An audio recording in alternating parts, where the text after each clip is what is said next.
France's on-again, off-again row over the Muslim headscarf is on again these days. This time, was it the president who started it? With March municipal elections on the way, Emmanuel Macron telling MPs from his own party not to let the far right own the conversation when it comes to secularism, radicalisation, and sectarianism.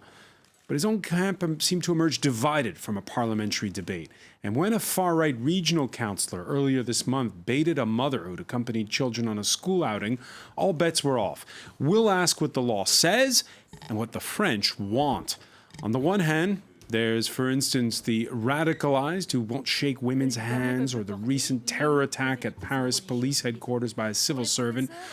And then on the other, there's fear by France's Muslim community, who sense stigmatization's been reinforced this week by the attack on a mosque in the southwestern city of Bayonne, carried out by an 84-year-old retired soldier.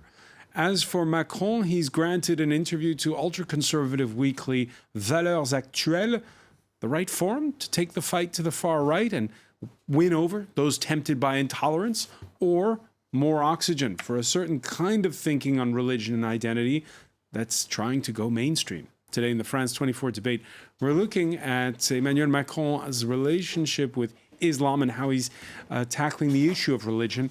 Joining us, French Member of Parliament, Jacques-Marie Le Sion, who hails from Macron's La République En Marche party. Good evening. Thanks for being with us. We're also joined by commentator Caroline Valentin, contributor to the 2017 book, A France That Submits. Is that how you would translate it?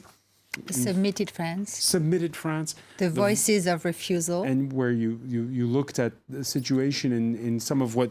We gathered testimonies of people that are on the ground, on the field, and doctors, teachers, firemen, policemen, and we in also... areas where sectarianism is rife. Maybe we'll talk about it a little bit more. She studies at the University of Strasbourg. Hania Shalal is the leader of Muslim students in France. Thanks for being with us. Thank you for giving me the opportunity. And we welcome back Yasser Louati, co-founder of Justice and Liberties for All Committee. Good evening. Welcome to the show. The France 24 debate on Facebook and Twitter, hashtag F24debate. In that interview with Valeurs Actuelles, Macron admits that for 2 weeks, quote, we've been hostage to two perils we must avoid: sectarianism and Marine Le Pen's National Renewal Party. Now, it was a regional councillor from the former National Front Party who took to task a volunteer in the visitors gallery. Earlier this month, it was during a regional council meeting in Burgundy. Je vais vous demander, s'il vous plaît, au nom de nos principes laïques, de bien vouloir demander à l'accompagnatrice qui vient de rentrer dans cette salle de bien vouloir retirer son voile islamique, s'il vous plaît. Nous sommes dans un bâtiment public, nous sommes dans une enceinte démocratique.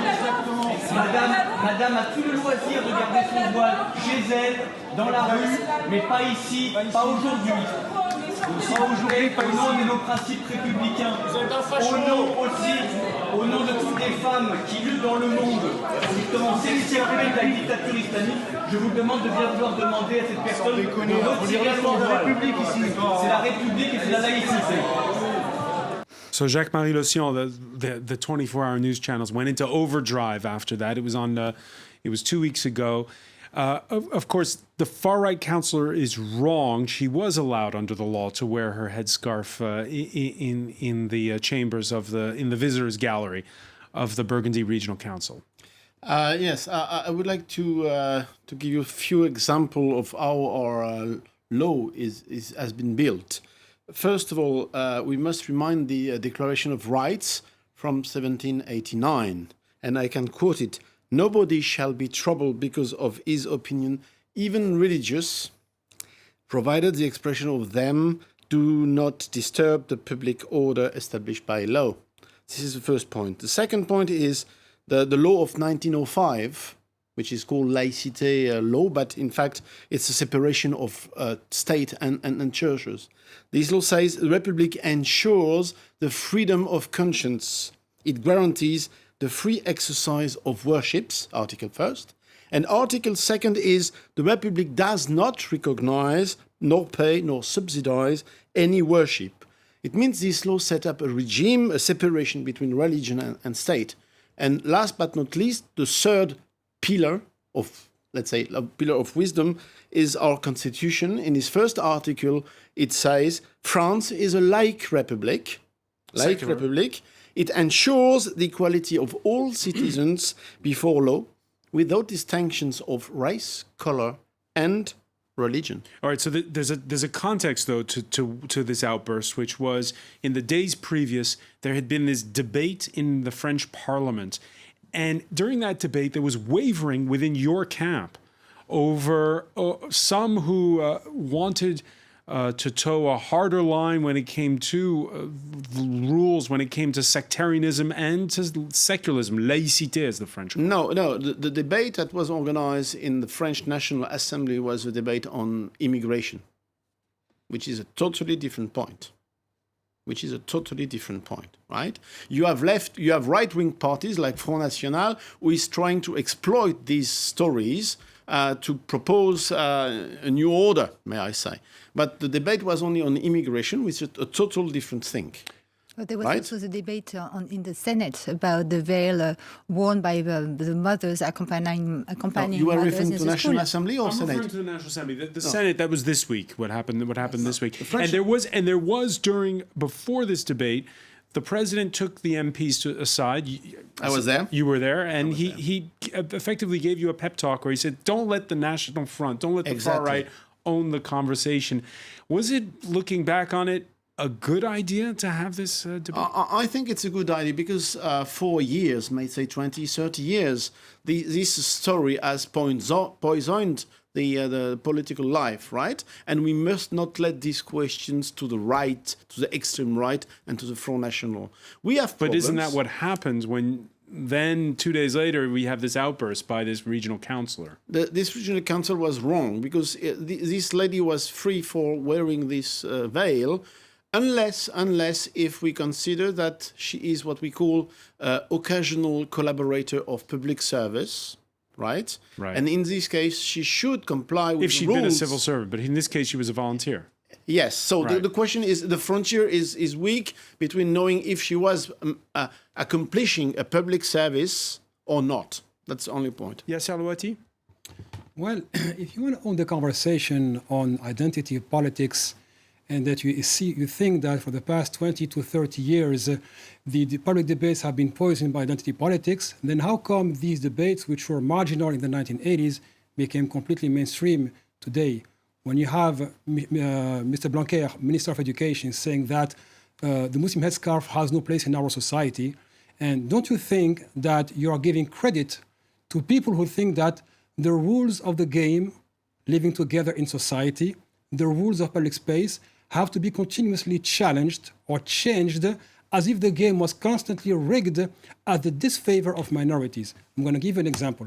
In 1989, the Council of the State started with Muslim girls wearing a headscarf. 15 years later, you have a law being passed to prevent these girls from attending school. So you're pushing girls to choose between their freedom of consciousness and their right for education. And the last point is, haven't you learned from Nicolas Sarkozy, who tried to play on the playground of the far right and ended up losing on their battlefield? Question is, how come the place of Muslims in French society is constantly being questioned as we are reaching now the third? Yes, it is. No. Because, sir, we have to be No. factual on things. No. You cannot keep... Yes. Madam, please. I'll let Yes, finish. be factual too, then. Please, Madam, I'll let finish, if you might. Thank you very much. Would appreciate that. Now, when you have people constantly telling Muslim women how they should dress, how they should not dress, we've had the burkini, we had the headscarf, you had a law being passed against the full-face veil, and our domestic intelligence says 367 women wear it. Now, at some point, you can't start a fire and then come and act like a firefighter. Caroline Valentin? Well, I don't completely deny the fact that you're speaking about and the fact that the Muslim have to choose between their right of consciousness and, the veil and being Muslim does not mean that you have to wear a veil. I'm sorry, and you should know that. Did I say that? Well, And because when you say, why should I you know? want, Why should I know? I Why was should I- supposed to why let should you I finish. know? Let me finish. Let You know, me let me finish. finish. One at a time. Why should I know? finish. Why should I know? Let me finish. Why should I know? Are you Caroline Valentin? What should Are I you know? Caroline Valentin? Why should I know? Okay, One at a time. you say Let that us they speak. have to choose Let between us the speak. veil and the school. No, between their faith and the school. But I'm sorry, the hijab, because we have to call it the hijab and not the headscarf, because I wear headscarf and they don't have a religious meaning. So we're speaking of a hijab, which is an imported customs, imported from people, from countries that are not friends and that are not the Western civilization, all right? So these people, they don't have to choose between their faith and the school. They have to choose between the veil and the school, which is completely different. You know, all the Muslim women do not wear veil. That's true. Lots of Muslim women hate the veils. If they have the and right. some of the women are persecuted because they don't want to wear a veil. And they are even murdered. Yes, Okay? in Saudi Arabia, Not in Iran, only in and Saudi Afghanistan, Arabia. There are Pakistan, for places example, in yeah. France where it's very difficult not to wear a veil. There are lots of videos in suburbs, Where? in French suburbs. I live in the where suburbs. Where? You live in the suburbs? I do. I thought you were living in Turkey. I don't understand because You I watch saw the you whole- on a. I saw you in the video. I saw Born and raised in Istanbul. Paris. Born and raised in Paris. I don't live in Turkey. I was Well, never I born in can Turkey. tell you that perhaps not where you live. All right. But in places, But in- people in- can in have which to wear the ones? veil. Let me bring in. Let me bring in. Suburbs with a lot let of me bring in fundamentalist Hania Muslims Shalal, living in it. first of all, this you know, again, as we've said, since over 30 years, it's been on again, off again. This row among the French over the headscarf. What do you make of it? Why is it creeping up now? What did you make of the video we saw at the outset? So basically, I don't think that it's creeping up just now. I think that's something that regularly happens in the public sphere and in the media sphere. That's interesting because what's happening on the set is just the outcome of what's also happening in the media around the headscarf. So yeah, and basically, Is the media blowing it out of proportion? I think so, because I think that the French citizen, the basic French citizen, Muslim or not, don't think that's a proper subject that is worth to talk about.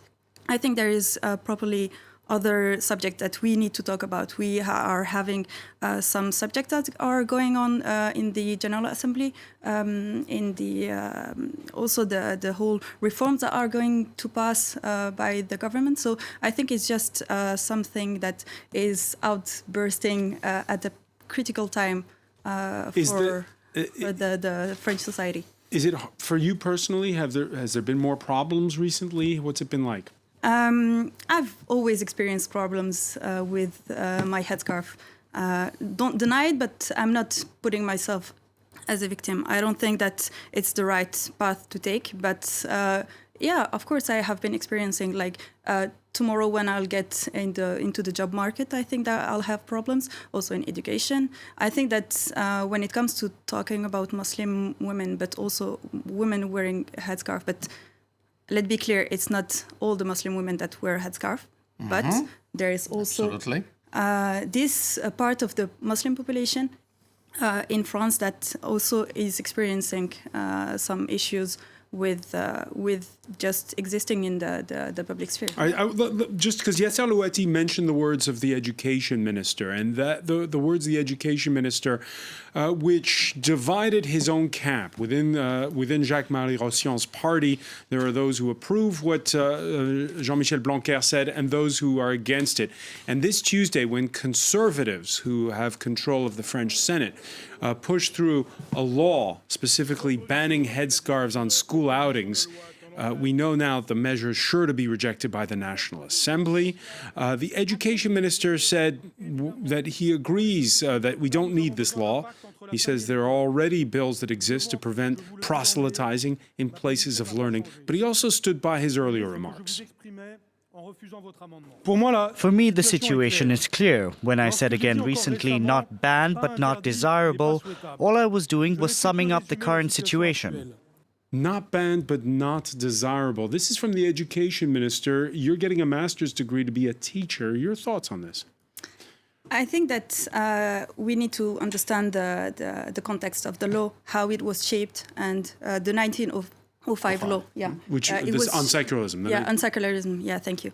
It was shaped in a proper context where the Catholic Church was having some influence on the education of the youth. So I understand that its boundaries even now. So yeah, it affects me when the Minister of Education is telling me that in some point that the headscarf is not visible. But I do understand the boundaries of the 1905 law, so it doesn't pushes and doesn't put me in a way that I don't how can I say? It doesn't block your future? Yeah, no, definitely not. Okay. Definitely not. As long as you, if you are a teacher, Yeah, have of to course, remove your headscarf. I think right? that, yeah, of course. That's I'm it. learning this in my master degree that I will have to show a proper neutrality as long as I will be teaching to children. I do understand that, but at some point, I think that's a wrong answer to say it on a headscarf. Jacques Malirossion, it's really those words have really divided your party. Not, again, the words of the education minister, that not banned but not desirable. He is totally right. He is totally. I read you the laws and the Constitution and the Declaration of Rights, and as you say, if you are teaching, you have to remove your scarf. This is a law in France. That's it. And I think most of the discussion is based on a confusion between Islam and Islamism or radicalism of Islam. For instance, I have two children. Their nannies were from Morocco and from Algeria. None of them were wearing a veil, right? And she were a good Muslim. So in Islam, how do you know she's a good Muslim? Let me finish. They define themselves because as I was speaking with them. I read the Quran. Not your judgment to make, sir. I read the Quran. I was discussing with them, but it does not give you authority. about it. I'm just saying that. Okay. So they can decide for themselves, not you to say you are good Muslims or not. No. She were aware of she were good Muslims, but you are not there to give a certificate it's not for you to say who's good and bad Muslims. That's what I'm saying. But the point is, nothing in Quran requires women to wear a veil. You have no authority to say tradition. That. Sir, you have no because you are not a Muslim don't like scholar. when we criticize Islam. We don't like when we discuss Islam. Huh? You are reproaching. Do you know a Muslim? No, well, we have to be interested to get interested in those topics. You ask, sir. Can I speak? Sir, if I come and speak sir, about you ask this lady not to interrupt you. Please let me finish. Can I speak about? I didn't interrupt you. Unfortunately, you have no authority, sir. Unfortunately, I'm going to have to do the. Can you help us? Can you help us? Unfortunately, I'm going to have to do the interrupting because we have to take a quick break. We'll be right back. Stay with us. You're watching the France 24 debate.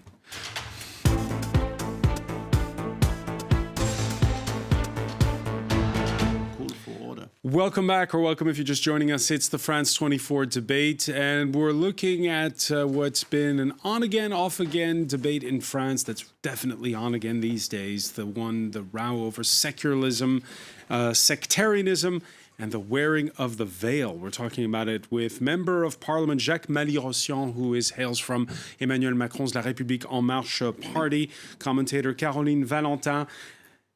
The book that you contributed to, how would you translate it in France soumise? France under submission, perhaps? France under submission. Okay, that's good. With us from the University of Strasbourg, Hania Shalal, leader of Muslim students in France, and Yasser Louati, co-founder of the Justice and Liberties for All Committee. Before the break, we were talking about this perception of what the veil means, and the French president giving an interview to the ultra-conservative weekly Valeurs Actuelles. He said the wearing of the veil is not in public is not my affair. It was a free-ranging interview with a journalist from Valeurs Actuelles. They sat down with Emmanuel Macron during his trip last week to the Indian Ocean French territories of Mayotte and Réunion. Regarding the veil, Macron quoted as saying, "Lots of young girls who wear it are daughters or granddaughters of immigrants. They haven't just arrived. It's the failure of our model and the crisis Islam is going through. That crisis leads to a very hard version of political Islam." What's your reaction to that, Hania Shalal? I don't think that I'm failure in my integration. I think that me wearing the veil is also reclaiming my full citizenship and also reclaiming the rights that I have as a French to own it and also wear it in the public sphere. So yeah, I don't think that's.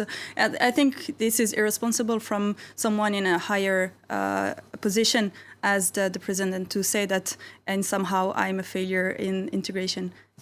For me, probably. And his phrase that it's not the president's job, effectively, to weigh in on this. I think it is the president's job, obviously, to talk about the public sphere, but I don't think it's not expected from the president to have positions on what the veil may or not be or what it could represent. So it's not expected from him and from his position.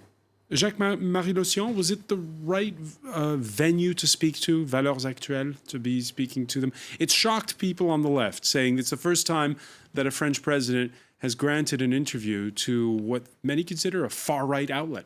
Yeah, but you know Emmanuel Macron, he's used to go on the battlefield. And speaking to Valeurs Actuelles is exactly going on the battlefield. You quote Emmanuel Macron not the right way. He didn't just say, I'm not concerned by the veil in public space. The wearing of the veil in public is not my affair. Yes, but he said you are not quoting the whole sentence. Okay. Wearing the veil in public is not my affair, point or comma, but wearing the veil in public services is my affair. You have to quote the whole sentence, which means you are free to wear your veil everywhere you want. But in public services, and you have understood that, you are not free to do that because France is a laic republic. That's all. Caroline Valentin, your thoughts on Emmanuel Macron granting that interview to Valeurs Actuelles? We agree as well. Well, I don't have anything to say. Valeurs Actuelles is not allowed to publish his newspapers, and Emmanuel Macron, the president of all the French citizens. So, but as a political strategy, because we're coming up to municipal elections soon, the fact that he's speaking to them. Well, Emmanuel Macron's bet was to gather people from various parties right from the start, and he's always wanted to speak to everybody. I mean, he's speaking to Valeurs Actuelles, he's speaking to Valeurs Actuelles readers. I'm sure that lots of people that do not purchase Valeurs Actuelles usually are going to buy it this time and check what he's saying on laicity in particular. No, I'm not shocked, you know. We have a tradition of freedom of expression, freedom of consciousness, etc. So he needs to be able to talk wherever he wants to talk. Over in the United States, Yasser Louati, people complain that, well, the Democrats don't speak enough on Fox News and the Republicans don't speak enough on MSNBC. Exactly. So is Macron right to speak with Valeurs Actuelles? I mean, there is a conservative news outlet, and there is a far-right news outlets, if they are indeed news outlets. Now, the symbol here is that first, under the Fifth Republic, here, the word of the president is highly symbolic. He cannot say on an issue like this one that has divided the French population, it's none of my business.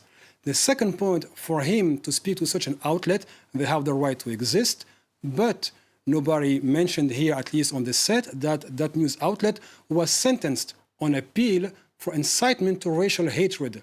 The symbol is there that the president of the French Republic spoke to a far-right magazine already sentenced for incitement to racial hatred. But how do you reach out to those voters and try to win them over? Well, actually, first, Valeurs Actuelles has a niche market of its own. It's not the whole French population. We do have a very wide network of public services in the media. I think France 24 is part of them, if I'm correct. We also have France Television. There are plenty of ways. As a matter of fact, historically speaking, when the president wants to speak to the French in a formal way, he goes to France Television, or sometimes, like he did, I think, once on the TF1. No. But now that he didn't. Well, I stand corrected. No, this is not the way it works nowadays. No. Now the question is, for the president to speak on such an outlet shows that there is a normalization and the becoming mainstream of far-right ideas. And that's exactly why things go out of control anytime you speak about Muslims as if they were new arrivals, newly arrived to France. I just want to say that perhaps you've encountered problems because of you were wearing the veil. But there is a study that has been conducted by the European Agency of the European Union. That was in September 2016 or 17, I don't remember. But the question asked to Muslims in Europe and in all the European countries was, have you ever been at least once in the 5 preceding years, have you encountered problems because you were because of your religion? And just 20% of the French Muslim answered yes, meaning that 80% of the Muslim that were questioned by that were interrogated by these studies have never had a problem within the last 5 years because of their religion. But isn't 20% a high number? Well, I think that, I'm sorry to speak about that, but I think the Jews in Germany as from 1933, I don't think you could ever speak of 20% only of the Jews that had problems. I mean, if 80% go through and make their way in French society without encountering any problems, perhaps there is a reason that is due to the behavior of the remaining 20%. That is not, that has done, the question has not been raised. You have millions of women in Muslim countries who do not wear headscarf, veil. Okay, that's a the biggest country, Indonesia. If you go to Indonesia, if you go to Turkey, you could see hundreds, millions of women. Yeah. Please stop. France, Please stop. This is not I Saudi didn't Arabia. interrupt you. Yeah, but you're throwing fake information out no. there, sir. No, hijab is a Muslim culture. Please. And here it's not Muslim. So you're going to tell That's it. people who are here for 3 generations, you still have to compare with the one of Saudi Arabia. You let people speak. Sorry, I'm just interpreting because I think it's clearly a misinterpretation of what the veil could be, and I think it's not up to anyone on the side to set precisely, because this is, for example, imposing limits to our freedom of speech and freedom I'm sorry, of thought. I didn't interrupt you. Can I finish? Thank you. I'm denying and contradicting about this is the whole historicalization about the headscarf and what it could mean. Some say that it could be a political instrument. Some say it's just the expression of the faith. I think that we should precisely ask directly the person who wear. No, but the Muslim brothers say that it's a political tool. Yeah, but the fact is, I think it's important to leave out the theological question behind, because it's only and it will only be about the liberty and the individual's liberty that we own. And I think that it's not up to anyone to say precisely what is the meaning behind. You're presenting the Muslim students. The sociologist Olivier Roy mentions how in some instances it's an act of piety, and in other instances it's also an act of rebellion. I think that every case is different. In my case, I don't say that it is political. It's clearly and simply the expression of my faith. That being said, I think that every case, and it's important to say so, that we should move on from the theological. Some wear it, some don't. This is only a question of interpretation. And I prefer to leave it to those who have the keys to interpret precisely it's very easy to say that. I think at the end of the day, you cannot make as if there were not lots of terrorist attacks. I'm sorry. I'm interrupting you. Sorry, excuse me, but there are lots of terrorist attacks in the world, and you have to take this into account. But and you at the end of the day, the Muslim students. I'm sorry. At the end of the day, it will be about our liberties. So what do you represent the Muslim students? I don't understand. Honestly, you put religions in the front. Precisely don't understand. You don't understand it. It's definitely. I do understand. I do understand lots of things. Don't worry. Let's Much more than you think. The context is made more difficult by the fact that we've had the attacks of 2015, by the fact that Muslims died as well, in which Muslims died as well, and the attacks perpetrated by Muslims, by fundamentalists, and Muslims were killed, which and there are three kinds of fundamentalism, and there were the Muslim brothers and I agree with you. One at a time, please. So first, we have to understand that all those terrorist attacks happened on our soil. Now I'm going to quote to you Daesh and al-Baghdadi, who just got killed. In 2015, they published a piece called The Destruction of the Grey Zone. What do they say about the terrorist attacks? They say we carry them for, quote-unquote, for 2 reasons. To shed blood in the infidel countries, my country, France, in which I was born, and to push Muslims before a binary choice. You either are with us or you are against us. Now, remember Ahmed Morabit. the police officer who was shot like a dog while defending Charlie Hebdo. Yes. Then the other journalists were also killed. What does that mean? That terrorist organizations make no difference here in France between Muslims and non-Muslims. Let me finish. But and then in the end, but on the other side, you have people saying that, you know what, you can target us as a whole group, but we don't see ourselves as a whole group. But there is just the reason we're bringing this up is there is a heavy context right now. There is a heavy context, Jacques-Marie Lotion, which is you have had recently the attacks that took place at Paris police headquarters. Where the investigators are still trying to see whether or not it's an active terror cell. Yes, that's not clear. It's not clear. But it's not clear. There was the prefect who, on Wednesday, told the National Assembly that 7 officers have had their service revolvers taken. Yes. So you have this instance on the one hand where there were security lapses, where there do appear to be radicalized people within the civil service, in this case the police department, and on the other hand, what happened down in Bayonne, where the Muslim community was targeted, and each community points to one or the other. No. Bayonne is something different because you have an old man from the extra right who might have decided that he wanted to punish the Muslims because he was believing that they were the ones who created the fire at the cathedral. Yeah, police are still trying to figure out whether or not he's mentally fit because he's blaming Muslims for the Notre Dame fire. But nonetheless, it fuels a little bit what Yasser Louati was talking about, which is dividing people into radicalized camps. This is what Emmanuel Macron wants to explain. We do not have to make a confusion between Islam, which is a religion and has the same rights as Catholicism, Protestantism, etc., and Islamic fundamentalists. As you said, sir, if you let me finish, please, these people are trying to divide our country.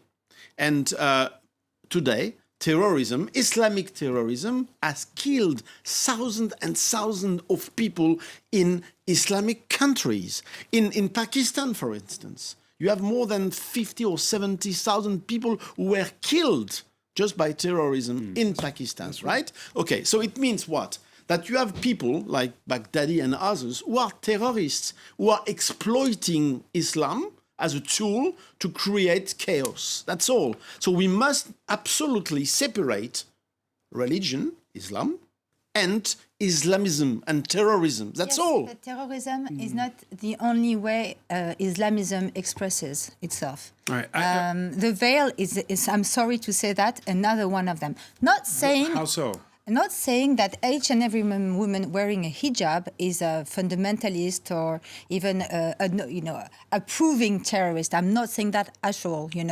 There's no harm done to a woman wearing a veil that is acceptable and tolerable in this country and anywhere.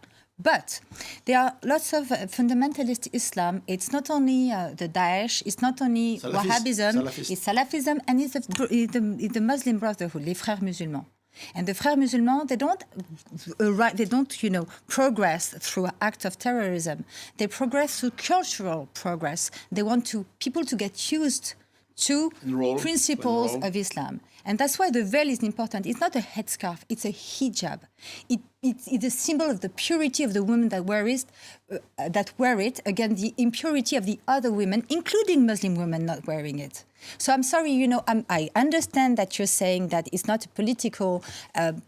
for you, there's nothing political in wearing the hijab. But in 1946, perhaps in some families, Adolf was a name within the family, the name of the grandfather. God, but you could not, no, I'm not comparing. You could not call your baby Adolf because you had to take into account the political context. Are we running on our heads? Adolf and the headscarf? Please shut up. She's growing enough to speak, sir. Please shut up.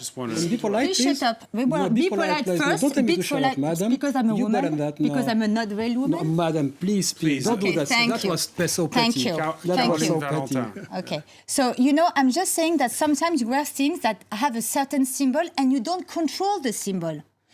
Perhaps you're not expressing anything political, and I trust you. You want to be a teacher, you want to remove your hijab when you're going to teach. It's fine.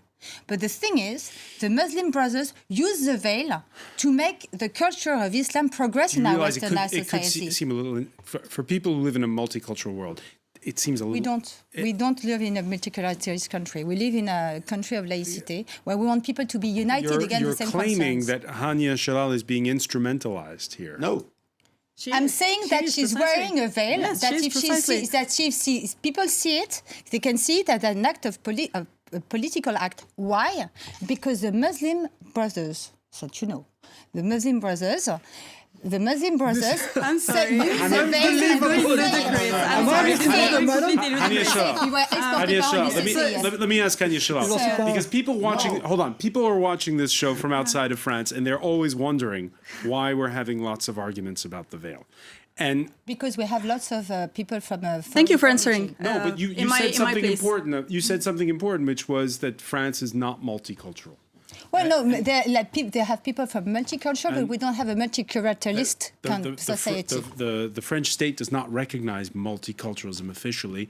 It all Unity of Republic. all the citizens are Equal. blindly equal rights before the law. and So yeah, you- thank you for teaching me. So in that regard, it kind of breaks down when we have conversations like this. Yeah, sure. But I would like to thank you for teaching me precisely what I put or not behind my veil. I think this is incredibly dangerous because at the end of the day, when all the debates will be closed and when all of you will come back to your homes, we will end up with the consequences of this kind of discourse and this kind of narrative. I'm sorry, we are experiencing something. I'm not, you should be wise to acknowledge that some people, some part of Muslim women wearing scarf are experiencing things in France, and this is only the consequence of what's happening. I see the victims of radical Islam. One at a time. I see also exactly. I see that. I think that it's really wise to acknowledge that our experiences as French citizens, as you.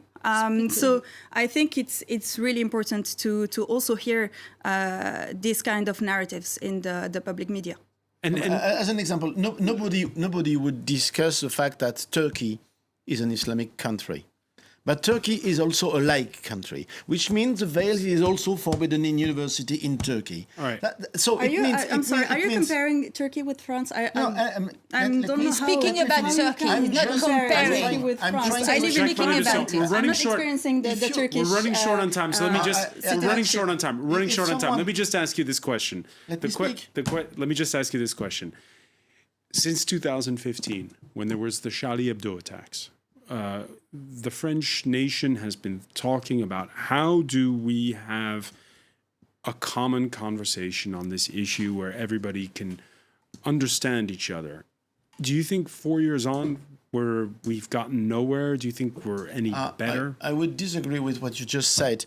We talked about le vivre ensemble, living the together was the the term priority that of was used. French people, honestly, in the Journal du Dimanche, the priority of French people is not about the veil. Priority of French citizen is unemployment, is health, public transportation, and etc. And the question of the veil is the last one as priority. But the majority of people are against it. But you have people like the Front National and a few others who are trying to exploit that from a political point of view. But we realized back in 2015 that we had a problem speaking to each other about these identity issues, that it created fiery debates as the one we've had this past hour. Have we gotten any better in 4 years is my question.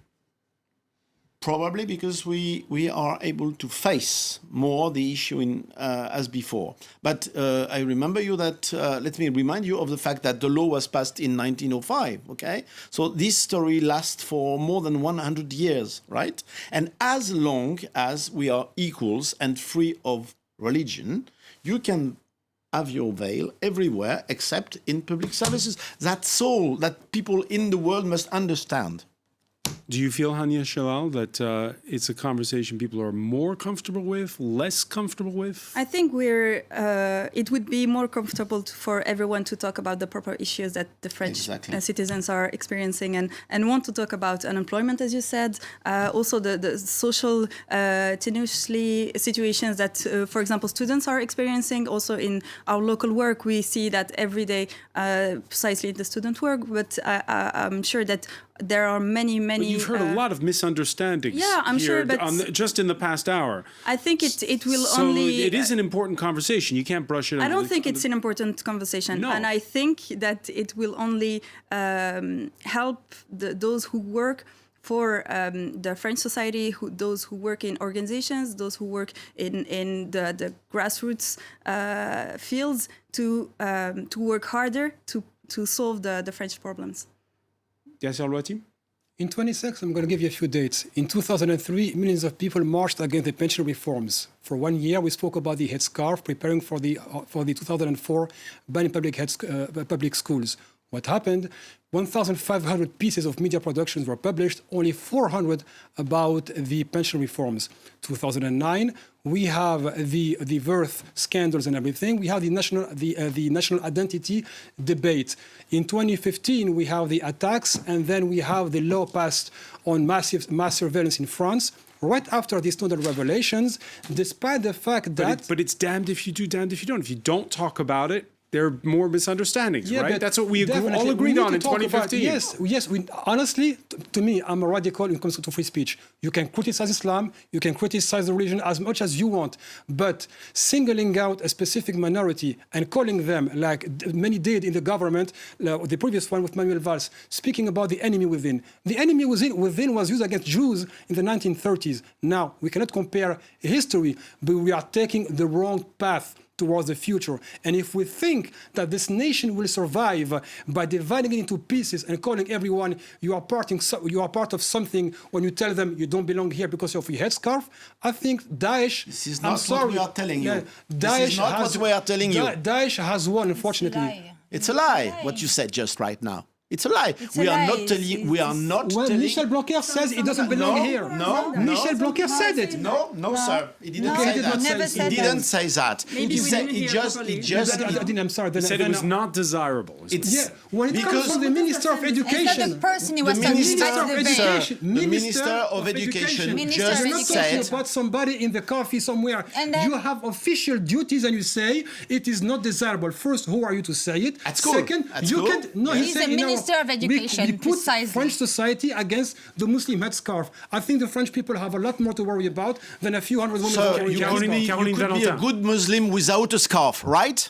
Of course. So What's the point? I mean, when you call the the point Minister of is that Education, you do quote for him us in France, properly. Who's symbol- us? So Caroline am I part of it? Caroline For the Valentin. Am I part of this? I us? come back to the. I come back. most of the Am I French part of it? people. Gentlemen, Please. I come back to the original question we put at the outset, and we heard the answer of Hania Shalal, which was it was not a good idea of Emmanuel Macron to open this debate that took place at the National Assembly. No, it is very important No. to open I it. think it's no. not- We're in the I think it's context not- of No, you make your own I want to hear progression Sir, of I want to hear fundamentalism. Caroline Valentin. The Okay. debate was not on the And, veil. I would The like debate was to- on immigration, so it was not It on was Islam. on identity as well. No, it But was the on debate on the immigration. veil has been going on with Blanquer and with the Prime Minister answering him. So It has we nothing had to this. do. Well, So what are you expecting- Emmanuel what are you Macron made expecting- a link between immigration What are you and expecting, fundamentalist Caroline Valentin? What are you Islamism. expecting now from Emmanuel Macron? Should he make a formal big speech? What should he do next? Well, actually, I don't think that Emmanuel Macron will ever do anything on this topic because, again, his bet was to reunite people from various political parties. So if he makes a choice, a hard choice on that one, he will lose part of its people that vote for him. But I think what I would like to do is quote Didier Lesky because he made a very interesting interviews in the great newspaper Le Monde. Very shortly, because we're running short on time. Okay. And he said that the rejection of the hijab in France, which is real, people don't like the hijab, is less the expression of the rise of a so-called Islamophobia, and I reject the word Islamophobia, than it is, and I will add a legitimate fear of the regression of women's rights. Exactly. Or the inverse. Or the inverse is just reclaiming the rights to wherever we want. And it's just about a different way of feminism, if you may not understand, but I do understand it. reflects- And I think that there is a lot of women wearing headscarf that do understand it this way. All right, we're It going to leave it reshapes there. the equality between men and women. We're going to leave it there for now. So-called. Much more to say on this topic. Hania Shalal, I want to thank you. I want to thank as well Jacques-Marie Lotion, Caroline Valentin. I also want to thank Yasser Louati. Thank you for being with us here in the France 24 debate. Thank you.